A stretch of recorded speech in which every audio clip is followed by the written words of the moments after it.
Läksin, võtsin piletid ja sõitsin Saksamaal. Olgu. Ja nii ma rändasin tegelikult jah, erinevates nagu ökokülad olid ühed sellised sihtpunktid, kuhu jõuda, sest et seal oli palju katsetatud ja igasugu asju tehtud. Nii vanemaid asju kui uuemaid tehnoloogiaid kasutatud ja siis väga tore oli seal vaadata ja küsida, kuidas neil praktiliselt siis tegelikult läheb ja kas need töötavad need asjad. Et selles mõttes, et see ei ole, et ma lähen ehituskooli ja küsin, et kuulge, kuidas see käib, et mis... See võiks olla nii.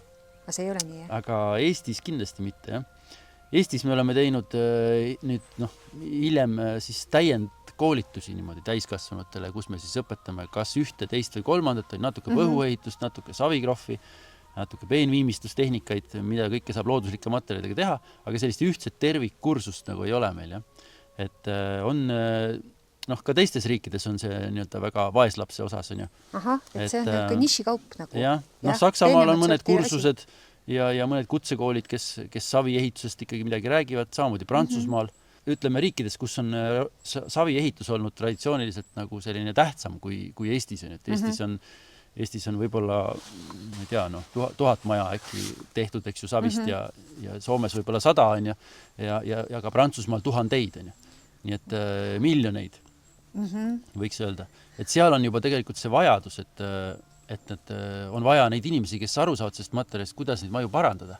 Et nad ei hakkaks valede võtetega maju parandama, mis tähendab majadele hukku. Aga kas see siis on niimoodi, et kui neid seal Prantsusmaal ja mujal on ikkagi palju rohkem kui meil, kas meil on siis keerulisem seda ehitust nii-öelda järgida teha? Et ma mõtlen, et on meil seda savi raskem leida. No põhuga kuidagi tundub, et ei peaks probleemi olema. Või on või?